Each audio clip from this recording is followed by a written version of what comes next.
Welcome back to The Power and the Glory. Today's scripture is taken from James chapter 1 verses 5 to 6. Before I go any further, please like, share and subscribe. It really does make a huge difference to the Google algorithm, and thank you to my existing subscribers for your ongoing support. I really do appreciate it. So read the scripture now.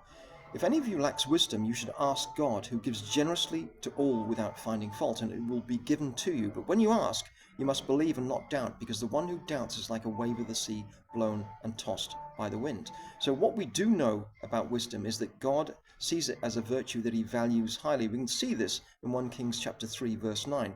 When Solomon one night was dreaming, he had a conversation with God, and God asked him, "Which virtues would you like me to bestow upon you?" And Solomon answered in this way, "Give your servant a discerning heart to govern your people and to distinguish between right and wrong." And God was so happy that in addition to giving him wisdom, he also granted him limitless riches. So that being said, let's get into the scripture now.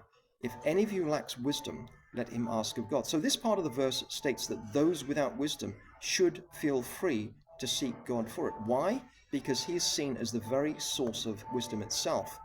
And moving on to the next part of the scripture, who gives generously to all without finding fault, and it will be given to you. So God is always generous in giving when that request is a righteous desire of the heart. So the inference is quite clear. What you ask for will be granted if it's a righteous request. Moving on to the next verse. But let him ask in faith without wavering, for he that wavereth is like a wave of the sea driven by the wind and tossed. So the request made to God in prayer must be backed with faith and certain expectation that it will in fact be granted. And we've got Numbers chapter 23 verse 19 to use to back this up, that God always delivers. For God is not a man that he should lie. So God always delivers on righteous requests of the heart.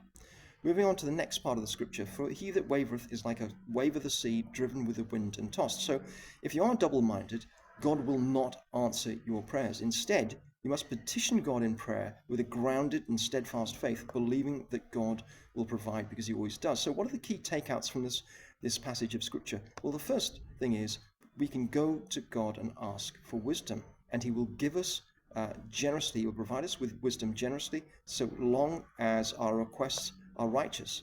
We must have faith as we're asking, because doubt leads to instability, doubt prevents receiving, and we mustn't be double-minded. So the passage warns against being double-minded, and this is backed up by James 1:8. A double-minded man is unstable in all his ways.